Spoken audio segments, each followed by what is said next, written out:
اعوذ باللہ من الشیطان الرجیم، بسم اللہ الرحمن الرحیم، الحمد للہ رب العالمین والصلاة والسلام علی محمد وآلہ اجمعین واللعنۃ الدائمۃ علی اعداء محمد وآل محمد، اما بعد، فوفقنا اللہ وإیاکم للعلم والعمل الصالحین انشاءاللہ تعالی۔ قال المعصوم علیہ الصلاۃ والسلام: من زار الحسین عارفا بحقہ غفر اللہ ما تقدم من ذنبہ وما تأخر۔ موضوع گفتگو ہمارا یہ چل رہا تھا کہ وہ کون سی شرائط ہیں کہ اگر ہم ان شرائط کو مد نظر رکھیں تو ہم یہ رجاء اور امید کی کیفیت رکھ سکتے ہیں کہ اللہ ہماری اس زیارت کو قبول کرے گا۔ اور ہم نے عرض کیا کہ 3 چیزیں مرکزی حیثیت رکھتی ہیں کہ جس میں سے پہلی چیز جو روایات میں بیان ہوئی ہے کہ وہ زیارت معرفت کے ساتھ ہو، اور معرفت کا مطلب ہے کہ عمل کے ساتھ ہو، کہ آپ جس شخصیت کی زیارت کو جا رہے ہیں اس شخصیت کے پیغامات، اس شخصیت کے وعظ و نصیحت، اس شخصیت کے اوامر اور نواہی کے اوپر آپ عمل پیرا بھی ہوں، اس کو آپ فالو بھی کرتے ہوں، تو پھر آپ کی جو زیارت اور ملاقات ہے یہ کیا ہوگی؟ قبول ہوگی۔ دوسری شرط ہم نے یہ بیان کی تھی کہ کسی بھی عمل کے مقبول ہونے کے لیے ضروری ہے کہ وہ 100% عمل اللہ کی خاطر انجام دیا جائے، اللہ کے علاوہ جنت جہنم کوئی دنیاوی مقصد یا آخری اپنی ذات کا کوئی مقصد شامل نہ ہو۔ اپنی ذات کے مقصد سے ہٹ کے فقط مقصد یہ ہو کہ اللہ لائق عبادت ہے تو ہم اسی کی خاطر اور اسی کی اطاعت کیا ہے ہم کر رہے ہیں، چونکہ وہ اس قابل ہے اور وہ اس چیز کا حق رکھتا ہے کہ ہم چونکہ اس کی مخلوق ہیں تو ہم اس کے ہر امر کی اطاعت کریں، اور اس کی اطاعت کر کے ہم اس کے نزدیک کیا ہوں؟ مقبول ہوں، اور قرب کیا ہے ان کا حاصل کریں۔ یہ دوسری شرط تھی۔ تیسری شرط جو ہے وہ جو قرآن مجید نے بیان فرمائی وہ ہے تقوی۔ تقوی کا مطلب ہمارے نزدیک واضح ہے کہ تقوی کا مطلب یہ ہے کہ انسان اپنے دل میں اللہ کا خوف رکھتا ہو اور اللہ کے جو واجبات ہیں اس کے اوپر عمل کرتا ہو، محرمات سے بچتا ہو، اور گناہ گار تو انسان ہوتا ہے، اگر گناہ ہو جائے تو انسان اس گناہ کے اوپر اصرار نہ کرے، بار بار وہ گناہ نہ دہرائے، توبہ کر کے اپنے آپ کو پھر کیا سیدھی حالت پہ لے آئے، دوبارہ گناہ ہو جائے تو پھر توبہ کر کے پشیمان اور نادم ہو اور سیدھی حالت پہ آ جائے، تو یہ ایک تقوی ہے۔ متقی افراد یہی ہوتے ہیں۔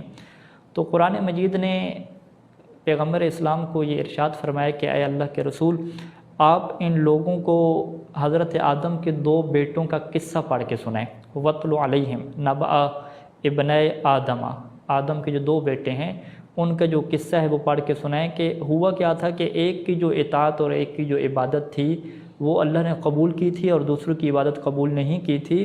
تو اب وہاں پہ جس کی عبادت قبول ہوئی تھی حضرت حابیل علیہ السلام، ان کا یہ فقرہ قرآن نے نقل فرمایا کہ قال انما یتقبل اللہ من المتقین، کہ اس نے یہ کہا کہ اللہ تو جو ہے وہ متقین لوگوں کے اعمال قبول کرتا ہے، جو صاحبان تقوی ہوں، جو اللہ کا خوف رکھتے ہوں، اللہ کی اطاعت کر رہے ہوں، تو اللہ ان کی عبادت کو قبول کرتا ہے، جو متقی نہیں ہے اللہ ان کی عبادت کو قبول نہیں کرتا۔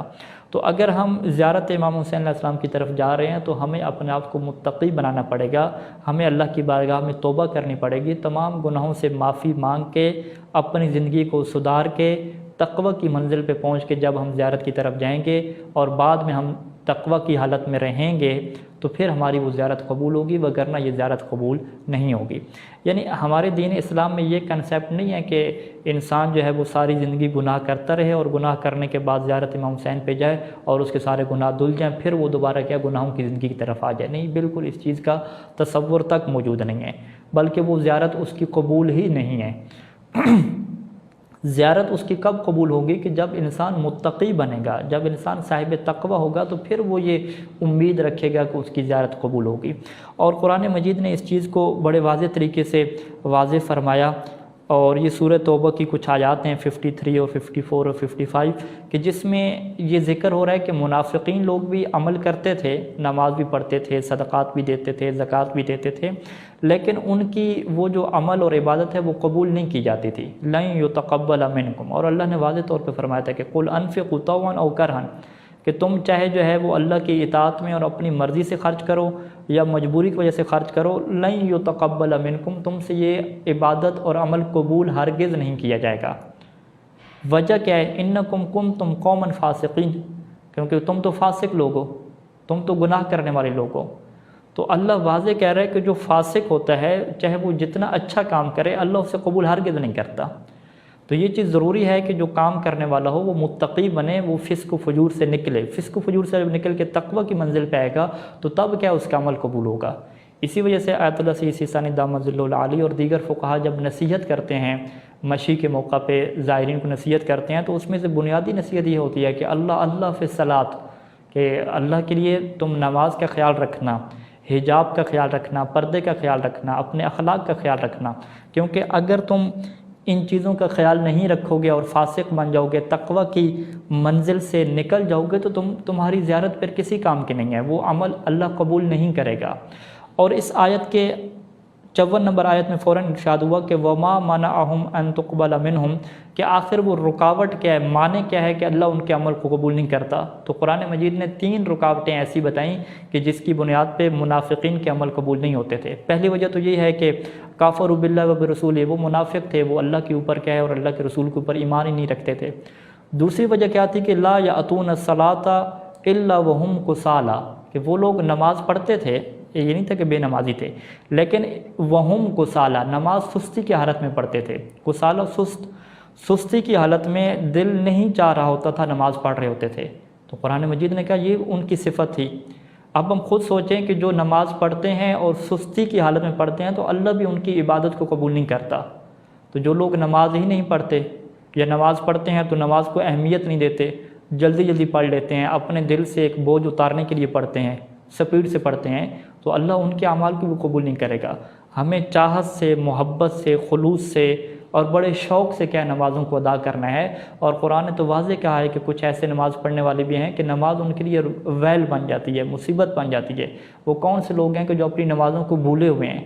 نماز تو پڑھتے ہیں تو مصلی، نماز پڑھنے والے، نماز کو بھولے ہوئے ہیں۔ روایات میں اس کی کیا تفسیر کی گئی کہ وہ نماز سستی سے پڑھتے ہیں، توجہ نہیں دیتے، نماز کے دوران کیا ہے ادھر ادھر ہوتے ہیں۔ تو لہٰذا یہ ایک صفت ہے کہ ہمیں اپنی نماز کو خوبصورت بنانا ہے، مضبوط بنانا ہے، تب جا کے زیارت امام حسین علیہ السلام اور دیگر اعمال ہم سے قبول ہوں گے۔ اور پھر ایک تیسری صفت قرآن مجید نے یہ بیان کی کہ یا لا ينفقون الا وهم کارہون، کہ جب وہ خرچ کرتے ہیں تو پھر اپنی دلی مرضی پہ خرچ نہیں کر رہے ہوتے، بلکہ وہ دلی طور پہ اس بات پہ خوش نہیں ہوتے کہ اتنا پیسہ جا رہا ہے خمس کے اوپر، زکوٰۃ کے اوپر، دلی طور پہ بڑے رنجیدہ طریقے سے خرچ کرتے ہیں۔ تو اللہ کہتے ہیں ایسے لوگوں کو بھی اللہ کیا ہے اعمال قبول نہیں کرتا۔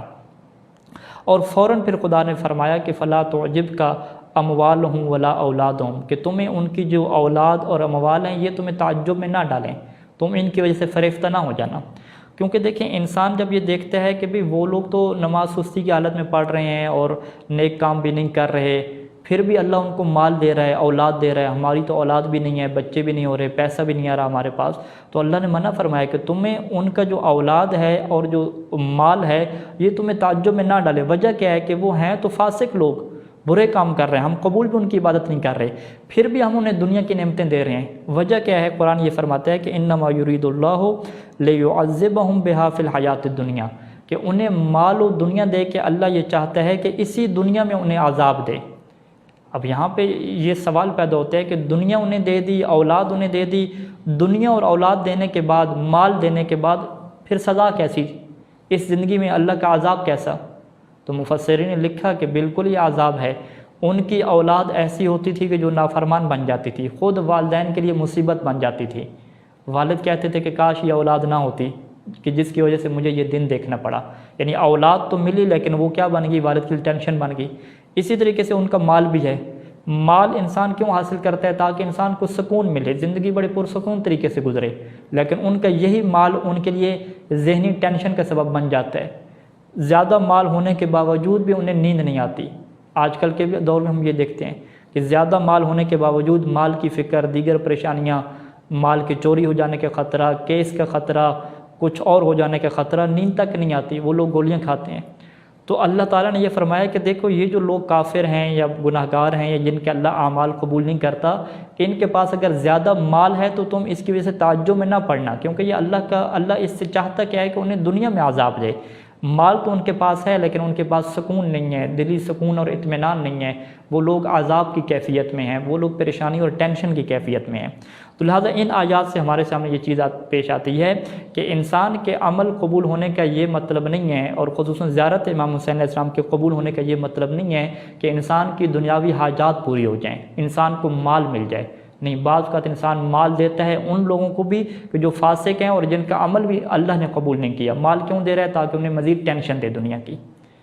تو لہٰذا یہ معیار ہمارے سامنے فقط معیار کیا ہے کہ ہم تقوی کی حالت میں ہوں، اور تقوی کے بعد جب ہم زیارت امام حسین علیہ السلام انجام دیں گے، آخری چیز تقوی تھی، اس سے پہلی والی چیز اخلاص تھی، اور سب سے پہلی چیز کیا تھی؟ معرفت امام حسین علیہ السلام تھی، اور وہ بھی حقیقت میں کیا ہے؟ عمل کا نام ہے۔ اگر ان شرائط کے ساتھ ہم زیارت امام حسین علیہ السلام انجام دیں گے تو ہم یہ رجا اور امید کی کیفیت پیدا کر سکتے ہیں کہ انشاءاللہ اللہ ہماری زیارت کو قبول کرے گا۔ اور اگر یہ شرائط نہیں ہوں گی تو پھر واضح ہے کہ اس کی زیارت بالکل ہی قبول نہیں ہوگی، اور اسے امید چھوڑ دینی چاہیے کہ اللہ اس کی اس زیارت کو کیا کرے گا؟ قبول کرے گا۔ والسلام علیکم ورحمۃ اللہ وبرکاتہ۔